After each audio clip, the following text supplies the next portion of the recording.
Dimanche 4 décembre 2022, Bandeko Balandia, Africa Cool Télévision, Botenabino, merci, na fidélité et confiance dans nos programme Nabiso, Oyo Tuzalaka toujours wana pour nous servir, bino ko tenir, bino informer, na maïma so ezo le Kanambo, Kanamso République démocratique du Congo, Mokolo ya lelo, to ebongo kolak sabino, marche de soutien au FARDC Oyo ezabongo initié par évêque ya Église catholique, en tout cas vous allez me supporter parce que point de départ eza penza ebele na kotangela bino ba disposition oyo bazui donc eza bongo plan ya marche groupe 1 eza bongo doyenné ya Sainte-Thérèse bakobanda marche na paroisse Sainte-Thérèse et puis point de chute ekozala place Sainte-Thérèse dans na terrain Sainte-Thérèse na place Sainte-Thérèse wana kuna nde curé akotanga message groupe 2 eza doyenné 5 Kibuka point de chute ya marche na bango eza avenue Kulumba doyenné 5 Kibuka eza na commune ya Masina groupe 3 doyenné Saint-Jacques point de chute eza arrêt SNPP je crois bien eza kuna na ngambo ya campus groupe 4 eza doyenné Saint-Mathieu point de chute na bango eza terre jaune eza kuna na ngambo ya Mikonga groupe 5 eza doyenné Saint-Frédéric et Saint-Marc point de chute eza terrain Suambanza eza na Mokali groupe 6 doyenné Saint-Alphonse point de chute place échangeur Saint-Alphonse eza na kati ya commune na Matete donc bakolonga Matete baye kosuka bongo na place échangeur groupe 7 eza doyenné Saint-Eugène point de chute eza organisation interne donc bango bakobimate bazala toujours wana na kati ya Saint-Eugène batamboli et puis batangi message na bango groupe 9 doyenné Saint-Esprit et Nodassa eza paroisse ezala na kati ya université de Kinshasa bango bako marcher bakolonga université de Kinshasa et puis baye ko chuter ti na rond-point Ngaba groupe 10 eza 5 Kizito point de chute eza croisement des avenues Poids Lourd et Matete 5 Kizito eza na kati ya eza na commune alimité na quartier Kingabwa groupe 11 doyenné Saint-Noé Nawagali bango bakochute na arrêt armé kuna na Mongafula groupe 12 doyenné Saint-Augustin bango bakosuka na terrain ya Fikine Saint-Augustin ezalaka na Lemba na terrain bakosuka na terrain Fikine na entrée bakosuka na terrain Fikine na entrée Kikwit kunda pe curé akotanga message voilà groupe 13 doyenné Saint-Gabriel Saint-Antoine de Padoue Saint-Joseph chute ya marche na bango eza bongo na palais du peuple biso Africa kungai na minute mi Thérèse naza na groupe 14 non naza na groupe 13 donc tozo na marche awa na paroisse Notre-Dame tozo kende ko chuter na palais du peuple mais ba équipe na biso pe baza déployé par-ci par-là les temps to 5 c'est la bino image bomona intégralité ya marche bisika nyoso ndenge eleki groupe 16 doyenné Saint-Sacrement bango bakosuka na Binza Météo groupe 17 soit doyenné Saint-Cyprien bango bakosuka na lycée to bongisa toujours kuna na ngambo ya Binza groupe 18 doyenné Saint-Pierre premier groupe Notre-Dame, cathédrale Sacré-Cœur, non, biso tous en groupe 18, je crois bien. Point de chute, ils appellent toujours palais du peuple. Groupe 19, donc la paroisse Mingi ya Gombe, bako Tambola, bako kende kochute na palais du peuple. Groupe 19, doyenné Saint-Pierre. Na deuxième groupe, bango nyoso bako kende kochute na rond-point Willery.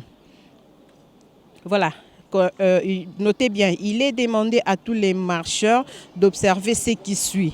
Ne pas afficher les signes distinctifs des partis politiques, ne scander que les slogans proposés par la Senko et disposer des banderoles et affiches avec le même slogan. Faire impliquer les groupes PAX et autres groupes de jeunes pour l'encadrement des sécurités des fidèles. Porter les signes distinctifs de la foi chrétienne, uniforme, chapelet, Bible et crucifix. Clôturer la marche par l'Angélus après la lecture du message. Comité d'organisation Abbé Aloïs Konde. Voilà. Merci nenge bozalaki attentif ya kolandanga mokolo ya lelo oyo totangeli bino ba disposition oyo ezwami pona déroulement ya marche oyo donc batuna ba diocèse na bango na ba doyenné na bango nde bakokende ba marcher et puis ba respecter ba point de chute oyo ba tcheli bango botika la connecter to la sabino bango déroulement ya marche. biso tozana biso awa na Notre-Dame de Fatima sur 24 tozolongana bango awa ti na palais du peuple na quelques groupes oyo bakokutana bipai wapi équipe na biso eza pe par-ci par-là bokomona ndenge tokolakisa bino yango restez connectés. Bon dimanche.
dénoncer, disons, la violation de notre pays par les troupes étrangères qui soutiennent les rebelles, les forces négatives, dénoncer aussi l'hypocrisie de la communauté internationale qui interviennent dans d'autres pays lorsqu'ils sont agressés, alors que notre pays est agressé depuis des années.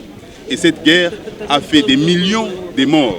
Cela ne touche pas la communauté internationale. On ferme les yeux comme si de rien n'était, alors qu'il y a des pays qui ont fait moins de morts que chez nous.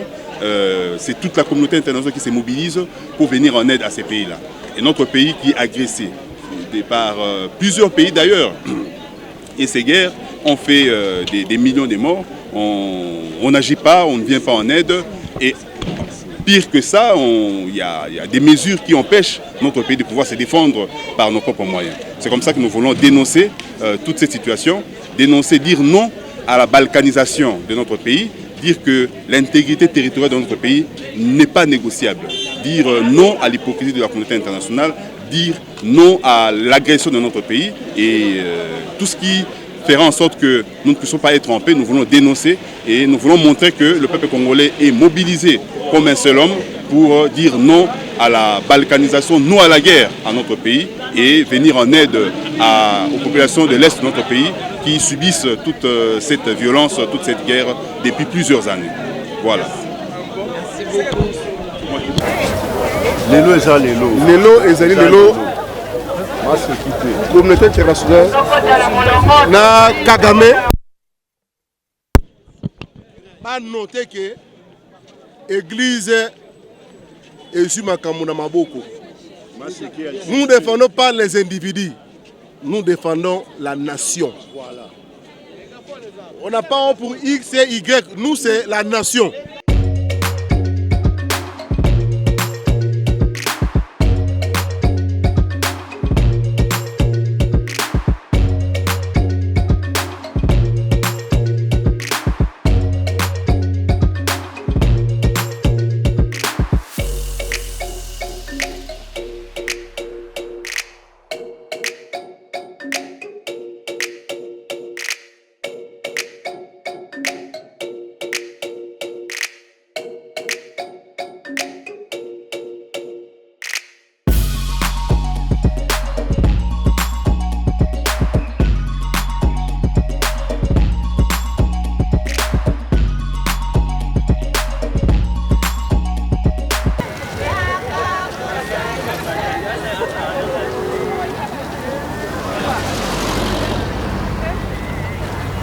Africa coule toujours.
D'abord, je tiens à féliciter l'Église catholique qui a organisé cette marche pour démontrer à la face du monde que les Congolais sont attachés à leur pays et à l'intégrité de leur territoire. Et ils ne peuvent en aucun cas accepter qu'une nation étrangère vienne agresser notre pays et que cette nation soit soutenue par des puissances internationales.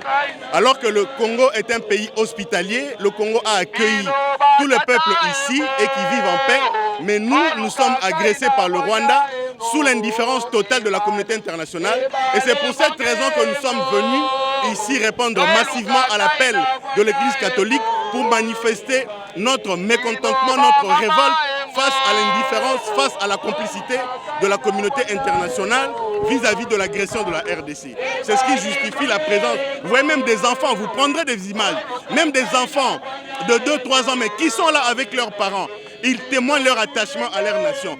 Et nous voulons dire ici que trop c'est trop, il est plus que temps que ces massacres prennent fin. Et que Kagame puisse prendre conscience, s'il en a une, qu'il est temps de privilégier la cohésion dans la sous-région, de privilégier la paix dans la sous-région et de construire ensemble, comme notre président a toujours dit, il préfère construire le pont pour pouvoir permettre au peuple d'échanger plutôt que de construire des murs. Et ici, nous voulons dire à tous ceux qui arment le Rwanda, à tous ceux qui donnent les armes au M23, que s'ils sont avec nos ennemis, nous chercherons également à être avec ceux qui peuvent respecter notre souveraineté, ceux qui peuvent avoir le bilatéralisme ou encore le multilatéralisme avec nous pour pouvoir construire un avenir meilleur entre le peuple. C'est ça le message que nous sommes venus transmettre aujourd'hui à la face du monde. Nous disons non à la balkanisation de notre pays et le Congo ne se balkanisera jamais. Les Lumumba ont mené un combat pour l'indépendance de notre pays. Tshisekedi et les autres ont mené le combat pour la démocratie et le respect de la Constitution dans notre pays. Et notre génération, nous nous levons aujourd'hui pour lutter contre la balkanisation de notre pays parce que c'est le combat attaché à notre génération. Awa boebo moni.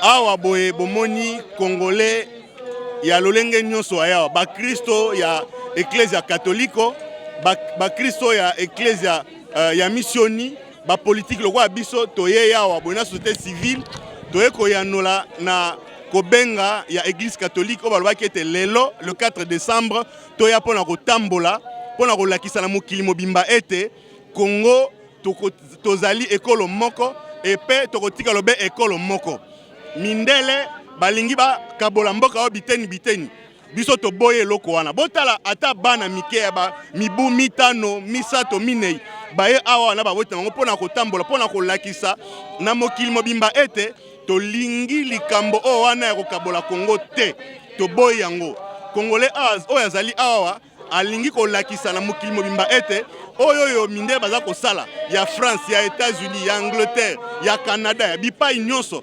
kopesaka Rwanda mindoki po ete baboma ba congolais depuis plus de 25 ans tolingi yango lisusu te biso baboya tosomba mindoki me batika Rwanda soma mindoki na Uganda po bomaka bana na biso bota lokola na kiishe batuki boma 120 personnes tolingi eloko wana te bazopesa mindoki na Ukraine na RDC baza koboyela biso mindoki baza kosunga Ukraine RDC baza koboya kosunga e tolingi eloko wana te alors que bato nyonso wana ba anglais ba belge ba français ba américain ba profitaka na ba minéraux na biso o ya Congo soit ba poni Congo ba travailler na biso na lolenge e o esengeli o ba de manière légale soit ba poni Rwanda o aza mobola za eloko moko te alors biso to lobi boye Congo muto aza makoki ya ko balkaniser yango azate yango to sengi congolais nyonso atelema président de la République alobaki tozala vigilant alobaki ete bilenge bakende bakota na mosala ya soda bilenge baza kokota bape ba continuer kokota botala ba mobilisation o eza kosalama bato baza koya eza kolakisa ete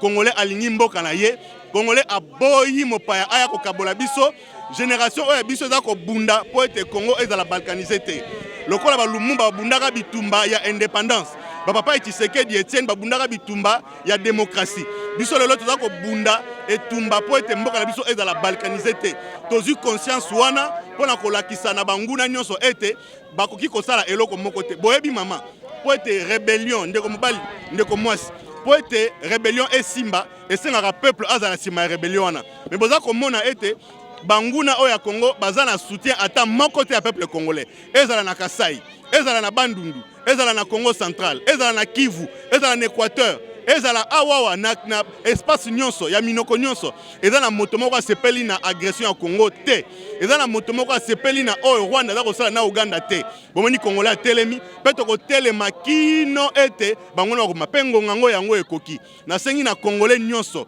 moto avanda te aussi longtemps que kimia ekozonga na mboka te tokovanda te tokobelela lolenge baloba omoni moyibi omoni ndoki belela nde toza kobelela bino mindele mboka oyo eza ya bino te coltan lithium cobalt diamant or eza ya congolais oza na bosenga nango yaka tosolola toyokana ozwa yango biso mpe totikala oyo ya biso me oyo akoya kobomaka bandeko na biso koviole bamama na biso koviole na bana mike kotuta bana mike na maboka kokata bato mitu tolingi eloko wana te nzambe oyo ya Congo akokuta na bino mpe akopanza bino ndambu boyeba eloko wana.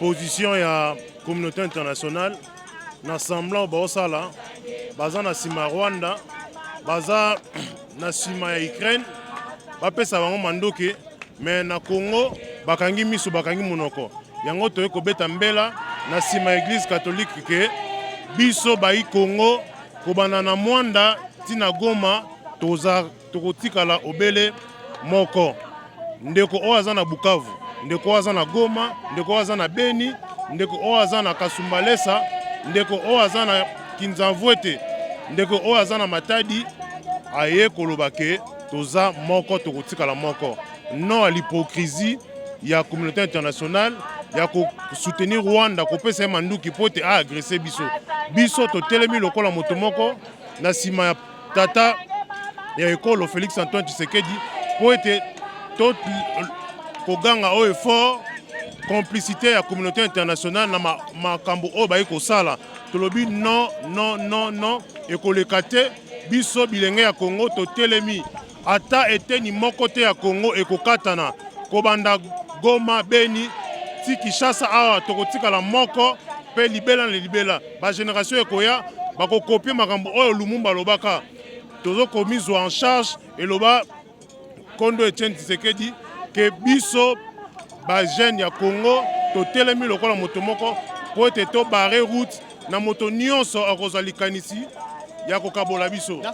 Marche lelo na ndenge ba évêque Sanko ebengaki biso totambola mpona ko protester contre agression oyo mboka na biso ezali ko subir ça fait plus de 2 décennies oyo pe memi bato ebele bandeko na biso mingi basili kotika biso mpona makambo oyo ezali koleka na este ya mboka na biso yango lelo tozotambola mpona ko protester ko dénoncer pe complicité to pe hypocrisie ya communauté internationale toleli mingi yango tolingi koloba tolongwa na matanga ekomi ntango tobunda ekomi ntango oyo il faut tosala nyonso totia makoki nyonso mpo tosisa makambo oyo parce que tokoki kovivre pendant longtemps te na pasi na kolelaka toza mboka monene bakongolais bayebani baoyo ya fierté mboka na biso eza mboka ya lokumu tozali bakongolais toza bato ya lokumu totelema yango totamboli lelo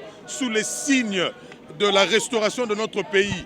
Nous avons toujours été un géant et aujourd'hui nous devons nous affirmer. Yango tozo résister pour to exister. On ne va pas disparaître de la carte du monde. Il faut to bunda, to tambola na bokasi nyonso to lakisa na mokili mobimba que tozali batu oyo bako se laisser faire te. Toko bunda tina suka ta eteni moko ata ndambo ya mboka ekolongwa te pe kozwa pa ya moto te tozali pe kobunda kaka pona biso te mingi penza ezali pona bana na biso na ba génération oyo bakoya lobi bayeba ete mabele basakanaka nango te biso tobundi ata mwa ndambo oyo bango pe bakobundaka yango tozosenga même na niveau ya ba réforme oyo ezali kosalama na système éducatif toyeba na komilitariser enseignement mwana botami azoyeba eke mboka na biso eza na katikati ya Afrika toza na rôle moko monene ya ko jouer et que de temps en temps tozalaka agresser, tous en esprit ya combat, ya lutte parce qu'il faut résister pour exister. On a 20 millions de personnes qui na ngambo ya communauté internationale ou union européenne ba siko pesa Rwanda boni bibliothèque ba yimbo ko bosu ko on était que tout mboka to agressé par l'armée rwandaise mais financement c'est tout en Liban pour soutenir ba Rwanda. Yango tolobaki yango tozoloba pe complicité na hypocrisie ya communauté internationale yango nde tozo dénoncer. Okomona to bandaki awa toyeba te nani azobundisaka biso lelo toza na baaki mibale aki ya liboso eza que Rwanda aza lelo identifié comme étant l'agresseur du Congo et puis na baallié na ye aki ya mibale eza que communauté internationale ba puissance extérieure ba multinationale ba ko bundisa biso pe toyebi bango lelo donc ezali ba élément o ezopesa biso force ya kozala liboke to sala makasi to s'organiser pona kosilisa yango mbongo eganisaka bitumba kaka te eza pe makambo motema soki mitema na biso esangani toza elongo na banza moto ako vaincre biso azate. Merci. Oui, eza mawa mingi pona ba ndeko ba pembe na biso lokola Rwanda. Parce que même oyo uti ko sala ma semaine oyo na mboko kishishi eza inacceptable. Eza mabele na biso. On ne peut pas continuer à souffrir par rapport à Babiloko richesse on Nzamba pesibiso. On n'a pas demandé à Dieu de nous donner ce qu'il nous a donné. C'est Dieu qui nous a donné. Je pense que la moindre des choses, c'est l'hypocrisie à la communauté internationale. Parce que c'est déjà un scandale. C'est la France n'a pas sa armée rwandaise 20 millions. Donc pendant tout ce temps, on a dit que non, il y a l'hypocrisie, il y a la communauté internationale. Maintenant, ça nous démontre à suffisance que l'Union européenne, la France et les autres vont jouer frangin à bissoter. Vraiment, c'est regrettable et je me dis, il est temps que nous tous Congolais, totalement, tous se décider parce que la liberté, parce que nous sommes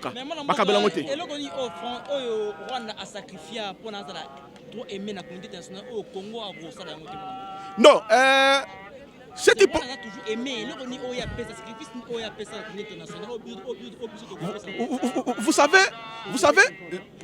vous savez, le Rwanda, c'est quand je parle de Rwanda, je parle de Tutsi.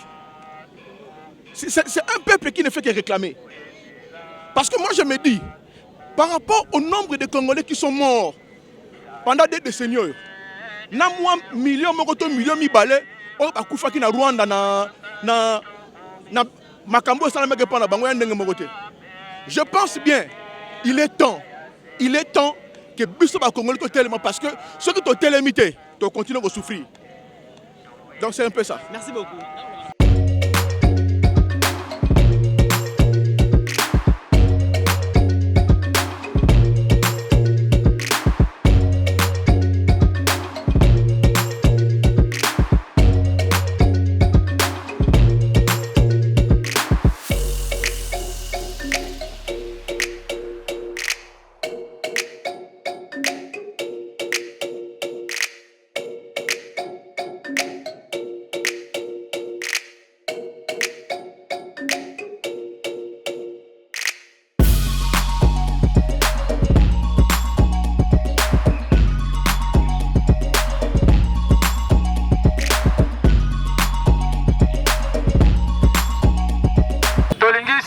Kobanda kotambo na biso tokene mbangu te toke malembe toza encadré na bandi oso policier baza kuna yangona ekobanda basimbi babandero liboso elanisa banganga nzambe na mamelo tozala milongo mitano poto kanga balabala te kotambo na losambo pe kokeba na badérangeur toye awa te pona kopiller toye awa te pona désordre toye nde bomoni awa non à la balkanisation de la RDC.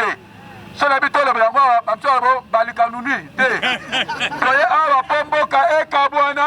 Toye awa pomboka e kabwana. Toye pomboka e kabwana. Non à la balkanisation de la RD Congo. Yangwa lokola tozoki maloba. Ya papa épiscopo oya Congo. yango toli kotambola elongo na bandeko nyonso bayebase epai na epai mpo tolakisa na banguna ya Congo, tolakisa na banguna baza mosika mboka na biso ekokabwanaka te. Nzambe apesa biso mabele oyo ekozala kaka ekotikala, tokoleka bana bakobotama bakokuta ngo, bakoko bakoya bakokuta ngo, bakokolo bakokuta ngo, boboto yango tozobana wakati na losa mpe na kimia tofungola nzela tobana okende tokobanda awa te échangeur tokomi kuna totangi maloba ya bapapa episkopo tosali losambo esisi losambo tokozonga tokoti awa toklotire na losambo bongo tokozonga na baparoise ndenge toyaki tolobi amen tofungola nzela tobanda pèlerinage na biso.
Bon, lelo biso ba catholique na kombo ya ba papa milimo ba évêque to bimina balabala pour na ko dénoncer hypocrisie ya communauté internationale na maunion soezo le kanamboka na biso ba zoboma ba congolais ba kangi misu pe ba kangi monoko ba koloba te yango ba papa ya biso ecclésia ba papa évêque ba décida ki ete mokolo ya lelo dimanche le 4 chaque paroisse et bima et tambola pour dire non à la balkanisation du Congo, non aux violences au Congo, non à l'hypocrisie de la communauté internationale et ko promouvoir la paix na kati ya mboka na biso.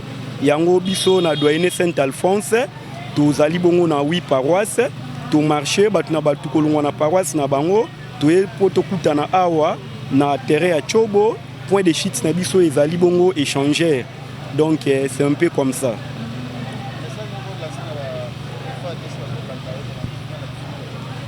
Bon, local la président Bilengue a doyenné Saint-Alphonse na ko tombe la penza na ba FARDC na biso mokako swa courage nzamba za la kati na bango tokotika bango na losambo te ba bunda po na ekolo bendele na biso etombwa na mboka na biso ekabwana te nzamba za na bango na sima na nyoso ba osala.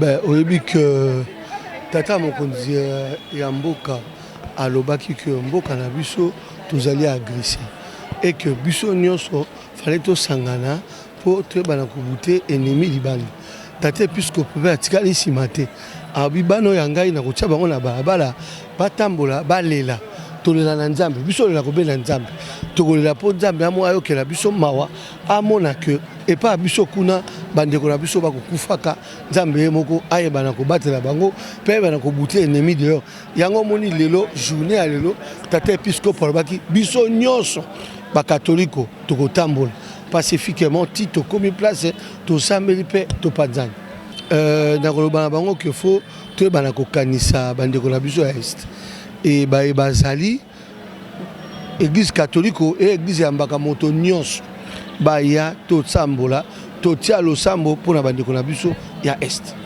omoni biso lelo bachrétien catholique depuis décision outaki na senko ke tosala marche ya monene mpona soutenir ekolo oyebi ke ekolo na biso eza atake na banguna oyo balingi bazwela biso ndambo ya eteni mpona lopoto tobengi balkanisation nde biso bacongolais toboyi yango tolingi yango te nde omoni lelo mbele ebetamaki ya monene biso nyonso bachrétien catholique totambola na balabala mpo tolakisa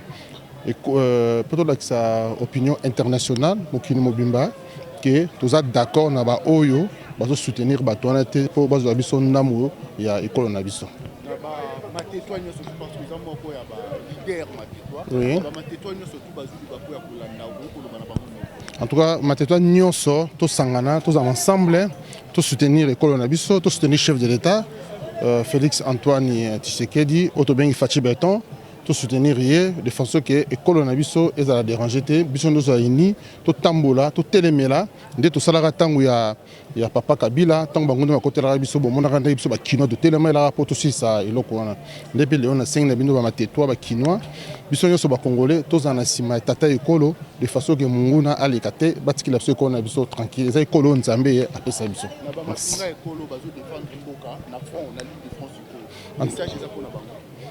Bavaya soldats na biso vraiment toi na sima na bino to soutenir bino to tchabino na ba prière ne to ma prière boye to tchabino na ba prière to rolonga pour toi na raison.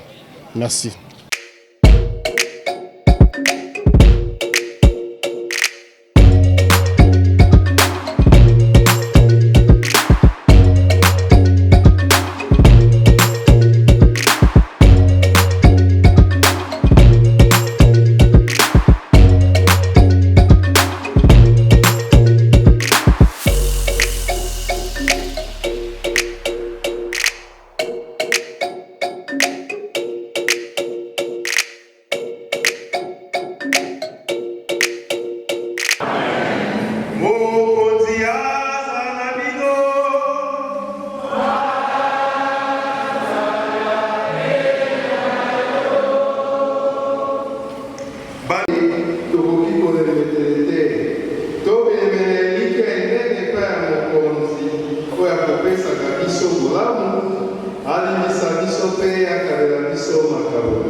O mikolomina Yohane Mobatisi azalaki koteya oeliki ya Yudea. Alobi, bobongola mitema, nzambi bokonzi bwa likolo, bokomi pene.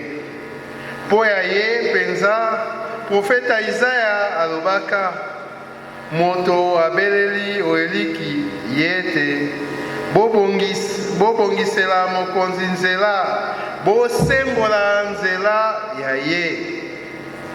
Yohane azalaki kolata elamba ya nsuki ya kamela pe komikanga mokaba mwa loposo la nyama oloketo. Azalaki kolia mitomia bitekuteku pe mafuta manzoi ya zamba. Bato ba Yerusalem na bato banso ba Yudea pe ba ekolo penepene na Yordane bakei epai ya ye.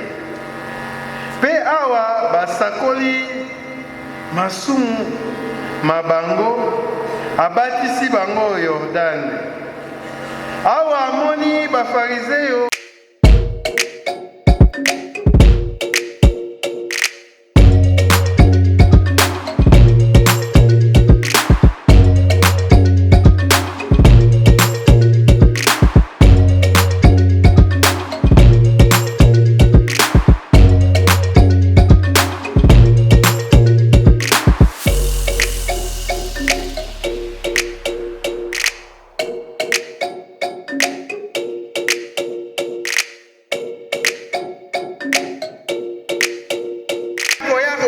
likambo.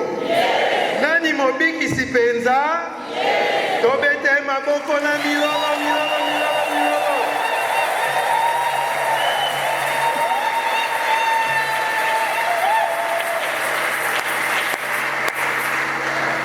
Bandeko ba Kristu, na lomingo loye la tuku ibale na boye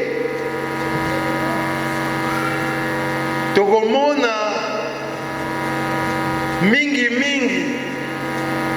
Jean-Baptiste Yohane Mobatisi yende akomona no penza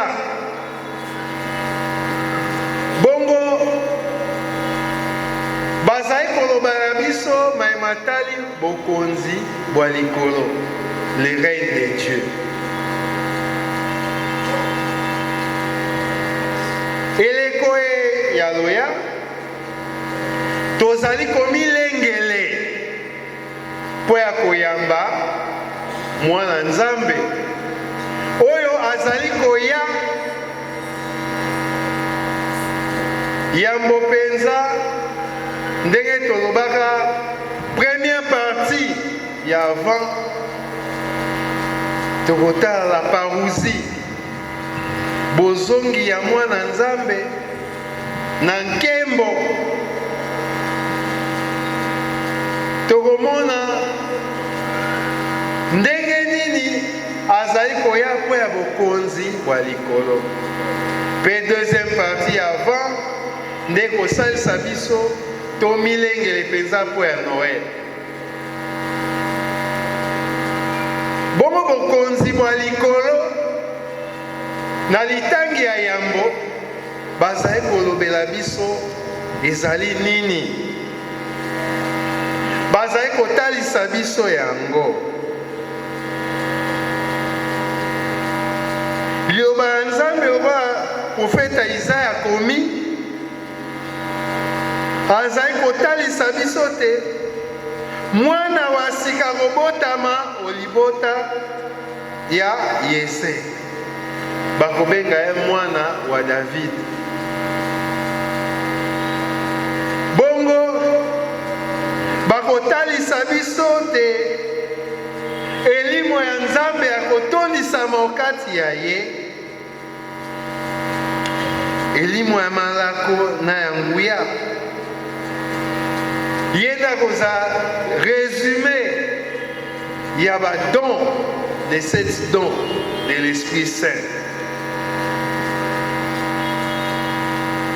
Bakotalisa biso te akoya po ya kosambisa bato bake na bosembo yango tokoloba azali koya kokata likambo. Ntango akoya na nguya ya ye akoya po biso banso tozala ndenge nini malamu boboto. Donc les règnes de Dieu, c'est les règnes de paix, les règnes d'amour. Yesu Kristu akoya kosukisa makambo manso ya mabe. Bakotalisa biso te ongonga ena nkoi ekolala esika yoko na mwana ntaba. Boboto,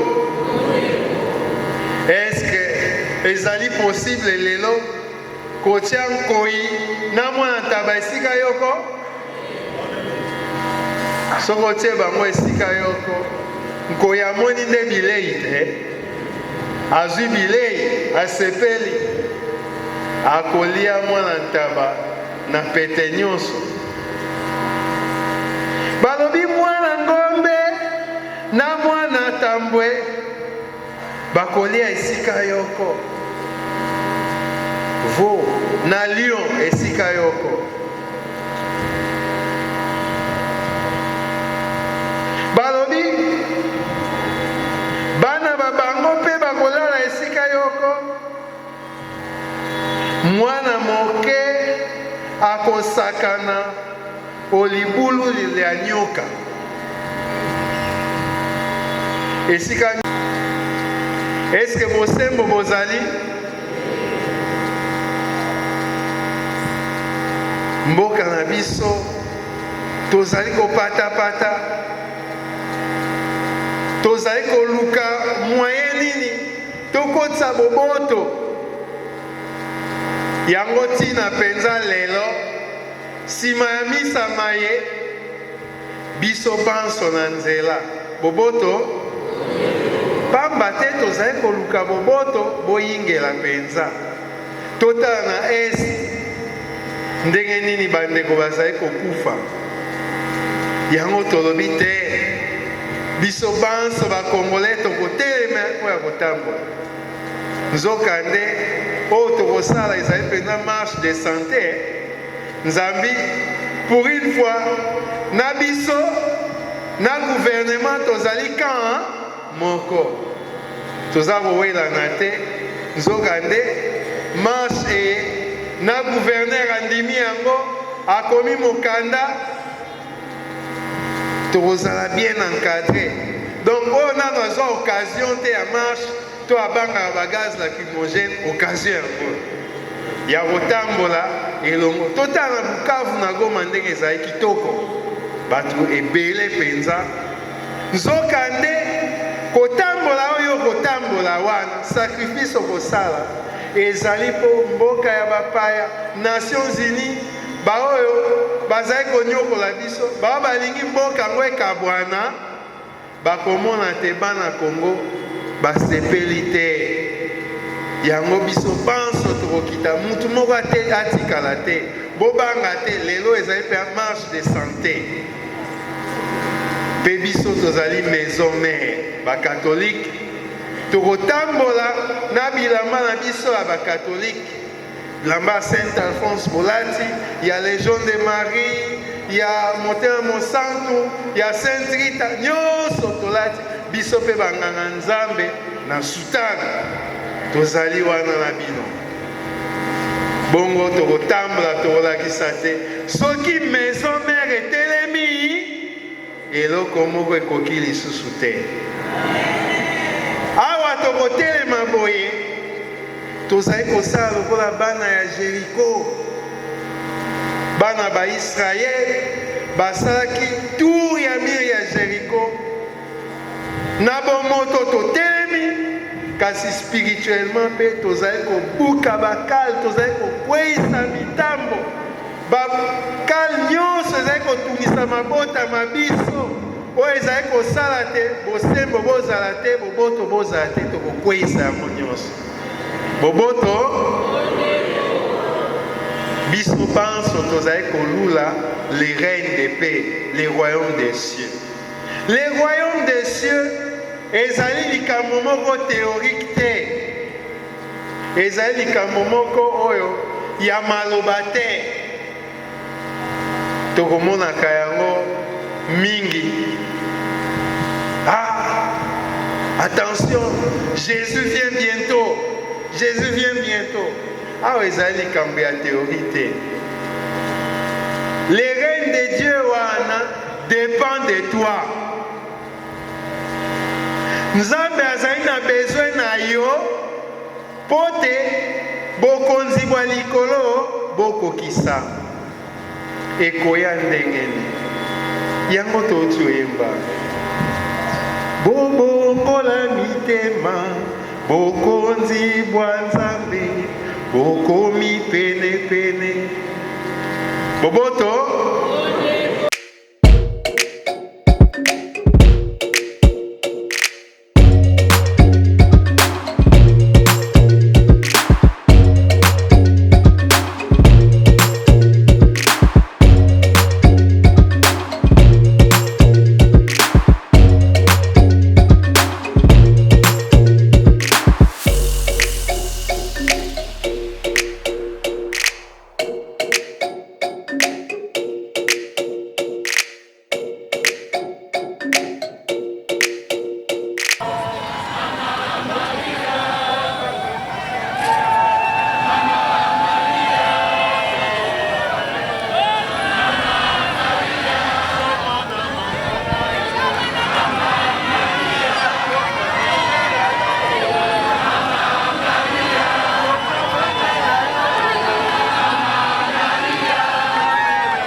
Cinquantaine d'âge, c'est ma toute première fois de marcher. Oui, je ne m'associe pas aux marches. Parce que là, je suis plus que concerné. Moi, ma famille, ma progéniture. Donc j'ai pris part à cette marche pour dire de manière la plus ferme non à cette guerre, à la balkanisation de notre pays. Et si l'Église catholique, n'est-ce pas, renouvelle la demande, je viendrai encore faire la marche jusqu'au jour où Bunagana sera libéré, Rutshuru sera libéré, jusqu'au jour où on apprendra que la paix est totalement revenue à l'Est et que nos frères et sœurs ne sont plus en danger. Trop c'est trop, nous en avons marre, des millions de morts, des populations, nos frères, nos sœurs, ils sont dans une situation d'errance à cause, n'est-ce pas, de nos richesses, que nous pouvons même accepter de partager avec l'humanité. Voilà un peu l'essence de ma marche d'aujourd'hui. Je suis plus que déterminé, il faut que la paix revienne dans mon pays. Merci à vous également. Eza marche biso bakristo ekosambela tope koloba nyonso oyo comité d'organisation balobi nali mpe mokristo ya paroisse Saint Joseph Matonge. Voilà, toza na frère Joël. mbote na bino nyonso Saint Joseph na Matonge nde paroisse na biso nde wapi toboye mutualisation des forces toboye tosuspendre participation na biso na francophonie na baye mpe tolongwa baratification nyonso esinya bakuna bisinya ifala no parlement a ratifié avec les cas tolemiko yango nini yango esila komaka bato ya kokondo boye banyongaka bino mikolo nyonso lokwa bakirda eyalaka te biso bato banda kobunda na baskelete bazinga yango mpe baposwa pamba tala bato kokondo na motindo wana nde tokosepela soko moke te. Voilà, merci maître Joël. Chers frères et sœurs, nos pères évêques ont parlé. Nous, fidèles de l'archidiocèse de Kinshasa, relayons leur message en prenant nos responsabilités en main. Chers frères et sœurs, regardons où nous risquons d'aller. Réfléchissons sérieusement, sincèrement et courageusement au nom de notre foi. Nous sommes profondément inquiets et préoccupés par la détérioration continue de la situation sécuritaire et humanitaire qui traverse notre pays. Répondant à l'appel de nos pères archevêques et évêques, membres de la CENCO, nous avons accepté d'organiser la marche de séjour du 4 décembre 2022. Motivation de la manifestation publique. Nous voulons dénoncer à travers notre marche quelques faits saillants qui nous préoccupent au plus haut point, notamment 1. La guerre d'agression imposée à la République démocratique du Congo par le Rwanda, voire l'Ouganda, c'est sous couvert du mouvement terroriste dénommé 1-23. La communauté internationale affiche une attitude hypocrite et complaisante qui frise la complicité. La responsabilité de la communauté internationale est nettement engagée de par sa complaisance vis-à-vis des multinationales et les pays prédateurs de nos richesses naturelles qui cherchent la balkanisation de notre pays, à savoir les États-Unis, la Grande-Bretagne, la France, Belgique et autres. Nous dénonçons aussi les comportements de certaines organisations internationales telles que l'ONU, la MONUSCO, l'Union européenne, l'IAC et autres, qui ne jouent pas franc jeu. Les affres de guerre dont sont victimes nos compatriotes de la partie Est de notre pays nous obligent à leur lancer à cette occasion un message de compassion et de solidarité. Les sacrifices que consentent nos vaillants soldats de FARDC au front nous poussent à les encourager. Les recommandations,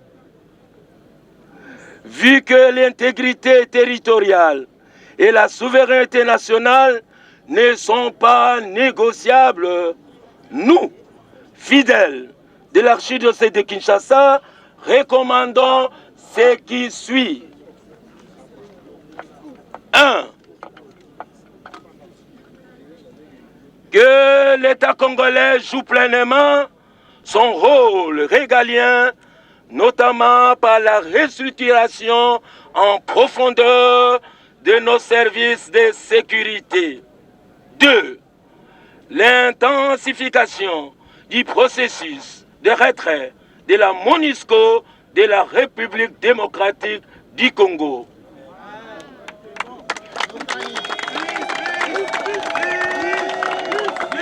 Le retrait de la RDC de l'organisation sous-régionale EAC. Non à la mutualisation des forces armées. 5. La suspension de la participation de la RDC à la francophonie.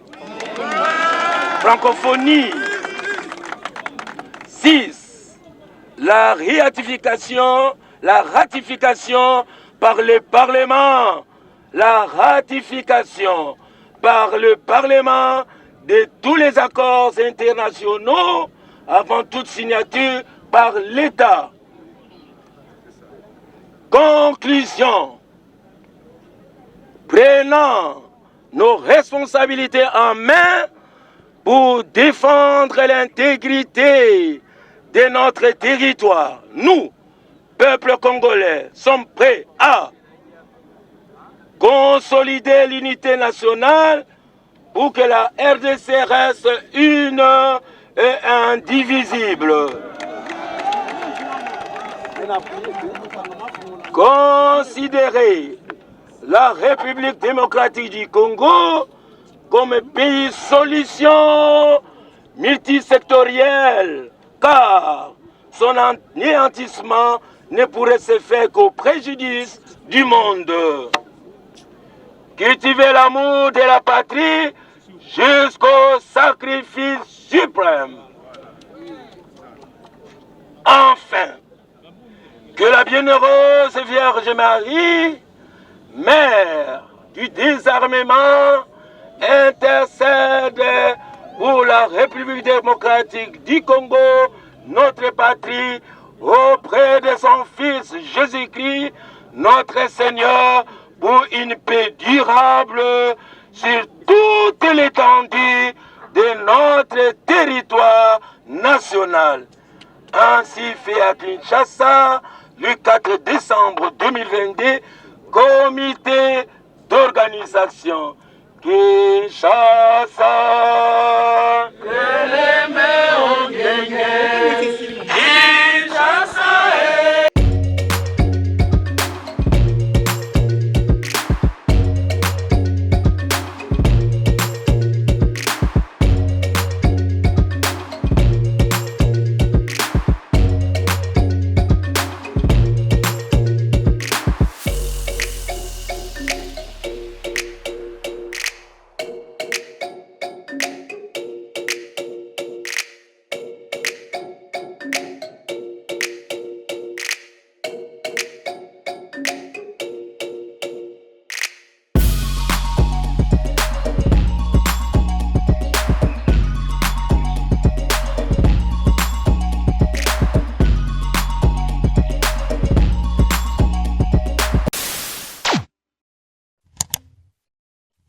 Africa cool, et abena cool, Africa cool, abena cool, le quoi cool matopi.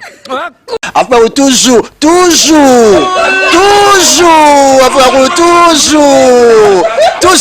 après cool. C'est bon. Et ça chaîne est bien, et puis vous êtes très rapide. Et ça très rapide, et ça chaîne moko, bah quoi ça a bien confiance. En tout cas, nazo senga na bato oyo nanu ba souscrire te bazwa. Donc, eza vraiment neti oyo balobaka ke boka lelo, lamba lelo, lia lelo. Vous voulez le Congo? Pour que le Congo devienne cool, pour suivre les cool analyses, alors revenez et abonnez-vous massivement. Bobozana Moana. Massivement. Africa Cool, c'est la destination de prédilection pour une communication optimale. Africa Cool Télévision est une chaîne qui est en train de réunir toutes les tendances. Donc les chrétiens s'y retrouvent, les païens s'y retrouvent, les politiciens s'y retrouvent, les femmes ménagères s'y retrouvent. Donc Eza Eloro na biso to sepela ranango yango chaque fois son aye na Kinshasa, il faut namona Africa Cool. Et au monde de chaîne Eza impartial. Le rôle de Babino, vous méritez le soutien de la population ainsi que des institutions compétentes. Vous placer un petit mot par rapport à la récompense Oyo. Ah, je félicite très sincèrement Africa Cool. Voilà. Je n'avais pas opéré le mauvais choix. Voilà. J'avais recommandé, je me rappelle que je disais que c'était une destination de prédilection pour une communication optimale d'excellence. Voilà. Nazanga Mogotetala. YouTube Yemoko à reconnaître que naponaki mabete omoni ba choix to salaka ba réflexion to salaka tikala kaka abonné ya Africa Cool. Tikala comme ça to partageaka. Bravo Africa Cool. Merci beaucoup. Bravo bino mutubo s'abonner parce que trophée ezali ya bino ezali partagé. Voilà. Moi je me sens aussi copropriétaire ya prix Oyo. Voilà. Bravo Africa Cool. Merci beaucoup.